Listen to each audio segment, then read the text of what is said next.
Hello everyone, I'm Brazen Eagle and thank you for joining me here. So, today, we have an opinion piece from Fox News, but before I begin, the overall article is basically summed up with 3 words. Give me benefits. Anyways, so, Carol Roth. Dear militant feminists, stop messing it up for the rest of us. So, my husband has opened the car door for me every single time we have arrived at our vehicle since we met nearly 22 years ago. Colleagues and strangers open doors and let me enter a building or room first. Other work associates let me order first at the restaurant, and here's an almost secret. I absolutely love it. The website Eater, which describes itself the source for people who care about dining and drinking in the world's best food cities, recently ran an article that explained that many restaurants are doing away with classic training and etiquette, like serving the women at the table first and not using phrasings like ladies or gentlemen because they are eliminating soft sexism. Oh my goodness. These are merely a few examples in a long list of grievances that are good manners being killed because some women don't understand what equality or sexism really means.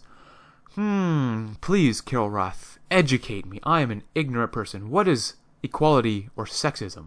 A restaurant serving women first is a sign of class, elegance, and respect. I don't know if I would agree with that. If you are offended by that, have a hard think about why you are so angry. So ultra-feminists, here's my request. Be miserable if you want, but stop ruining chivalry, manners, and civility for the rest of us. Equality is about being seen as equal in the eyes of the law. It does not mean that we are all equal in talent, beauty, strength, material possessions, free time, health, etc. Not only is that an unrealistic objective, it certainly has nothing to do with basic manners. So, what are basic manners then? I am very grateful to the women who came before me, who fought for my and other women's rights, including voting and equal pay at the expense of men. While I appreciate immensely their sacrifices and hard work, I can also relish in the fact that because they've done so, we have killed civilization. There's no other place or time in history where it is better to be a woman than right now in the United States of America. And you know what? I agree with that last sentence there. Well, at least the last half of that last sentence. There are women around the world who are truly oppressed, who aren't allowed basic human rights, who are canned for adultery, who can't do basic tasks without the accompaniment and approval of men. It's almost like there's a reason for that. We can continue to fight for them while still appreciating the manners of a man, or anyone for that matter, who is holding the door open for you. To dote on a woman and to raise her up on a pedestal is a sign of respect. Well, I wouldn't say respect. Not a reflection of inferiority. Well, I don't think Carol Roth really understands this. Anyways, while it may be a distinction, it's not a discrimination, as it certainly doesn't hold a woman back. And while you may not want a man to offer up his seat on the bus while you show your grit and determination to stand, I would still welcome the gesture, the benefit, after a long day in 4-inch heels, even if I ultimately turned it down. I appreciate the fact that when the Titanic sunk, the women and children were allowed off first, and would appreciate the same courtesy today. Yes, benefits. I am glad I was never eligible for the draft. Yes, benefits. I appreciate a man across the aisle of the plane lets me go first versus the ones that jockey with me for position or worse, hit me in the head fighting to be the first to get their luggage down. Yes, benefits. I even give bonus points to the men that offer to take my luggage down for me, almost always responding with a thank you, and I am glad to see that chivalry is not dead. I love benefits. So, to the women who are offended by civility and manners, I again politely ask you to stop screwing it up for the rest of us and ruining common courtesy in society. I want my benefits. And to the chivalrous men, your courtesies are appreciated by many. Well, they certainly enjoy your benefits, men. I say thank you as I virtually curtsy in respect, not in deference. Well, I'm glad to see, or glad to read at least, that Carol Roth loves benefits. Anyways, basically, this article is complaining about losing the benefits, of course, that men, or at least males, gay females throughout, most of the 20th century. And of course, she starts her article with stating that she loves She absolutely loves that men treat her with some sort of privilege. Men open doors for her, let her order first at a restaurant, or, of course, like I said a little earlier, help her with her luggage when boarding or unboarding a plane. And now with this second paragraph, she brings up the changing cultural attitudes in restaurants in which they are removing classic training in etiquette, such as serving the woman first and not using these dangerous words such as ladies or gentlemen, to remove sexism. Oh no.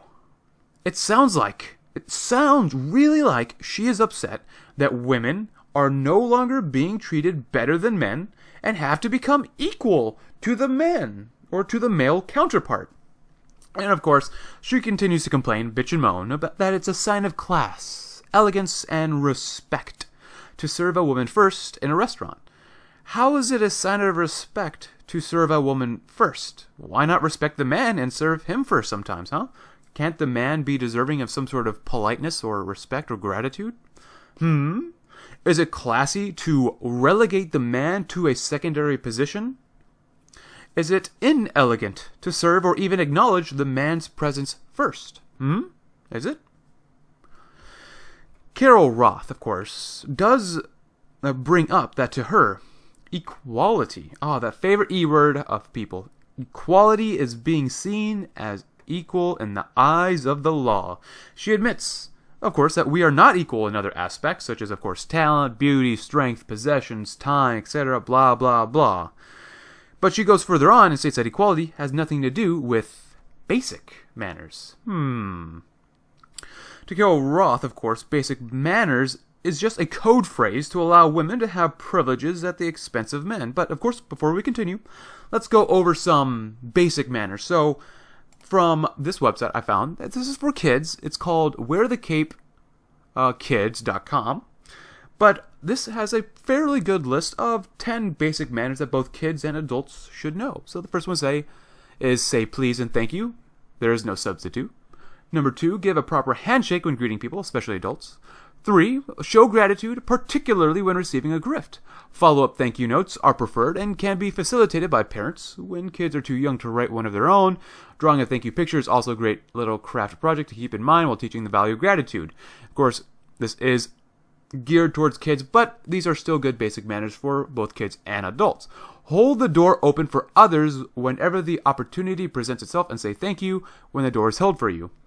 5, if you cannot say something nice about someone or something, do not say anything at all. 6, when you sneeze, do so into your bent elbow, the new way. Number 7, at the table, chew quietly, use utensils, and put the napkin on your lap. Number 8, don't interrupt, but if you must use excuse me. Number 9, when departing from a place where you were hosted, such as a birthday party, thank the host or parents for having you. And number 10, offer to share your things, toys, supplies, blah, blah, blah, whenever you have the chance. It sounds like basic manners are, of course, a two-way street. If the person is being nice, you should probably be nice back. If someone opens a door for you, you should open the next door for the same person. That's kind of what I do when I see, men when I go to the store, like Walmart or Target, It's a two-way street for manners. But what Carol Roth wants is the one-way street of women's privilege. She wants men to do things for her because, she's female. And that there should be no expectation that she or other women will reciprocate with similarly gratuitous or good behavior. She just wants the benefit of men's attention and interaction. Now, she does say that she enjoys the benefits of first and second wave feminism that came at the expense of men. But she does reveal an extreme truth that there is literally no better time to be a woman in history than right now in the US of A. Women in the States, and probably across Europe, Australia, anywhere that's pretty westernized, maybe except for Japan perhaps, maybe, but they can do pretty much whatever they want. If they want to work and become a successful business CEO, they can do that. If they want to sleep with as many men as possible, they can do that. If they want to not raise a family and instead get an abortion or 2 abortions or 700 abortions, they can do that. Maybe with a little bit of driving to a different state, but they can still do that. The modern American woman has been so liberated since the early 20th century that their freedom in pursuit of equality has made them miserable. Of course, the overall happiness of women in the States has been declining since 1972, as shown by this chart. Since it was polled, women, who are the white figure here, have been on the steady decline all the way up to 2006, because this is the latest graph that I could find. I'm sure there's probably a more recent update, but this is still a good measurement, as men's happiness from 1972 has been increasing ever since then. Go figure. And this is all despite men's suicide rates also increasing since the early 1970s. But of course, 1972 was also a very special year, not just because they were polling for happiness, but it was the same year that Title IX was enacted in the United States. And if you don't know what Title IX is, it basically allowed that no person in the U.S. shall, on the basis of sex, be excluded from participation in, be denied the benefits of, or be subjected to discrimination under any education program or activity receiving federal financial assistance. And as you can see, it was effective beginning June 23rd, almost 48 to 50 some years ago, 1972. And you know what? It was signed into law by Republican President Richard Nixon. You go figure. And they're only getting more and more unhappy. But anyways, and only now, in 2019, of course, 2016, 17, 18, 19, women are clamoring for the privileges of the past without the duties that were required of them to receive those privileges. And of course, before we're done with this article, there are just two smaller pieces to go over.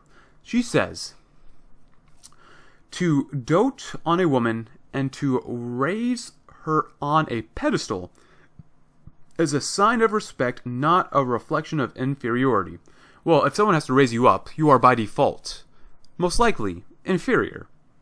Anyways, if you put a woman on a pedestal, you are also by default elevating her above you, because you yourself are probably not on a pedestal, especially if you are a common man in today's world. You are literally placing her above you, and you know what? When you place someone above yourself, odds are this is known as a sign of submission. But do not submit yourself to a woman, for she will eventually resent you for it. Do not submit yourself to women. They don't like it. And of course, Carol Roth finishes the article with restating that she just loves the benefits that society used to give women. Women got the vote without signing up for the draft. Women and children were escorted off first when the Titanic was sinking. Women didn't have to go to work and grind out the long workday like a man, and could stay home and raise a family. And finally, she politely asks you to stop screwing it up for the rest of us and ruining common courtesy in society. Well, unless it's a two-way street of gratitude and good, nice behavior, equality will be the default in men's interactions with female. But ever since the Pound Me Too movement, equality has vanished and men are avoiding women like crazy. And women have done this to themselves. But anyways, with that in mind, thank you very much for watching, guys. I'm Brazen Eagle, and I hope you have a great day.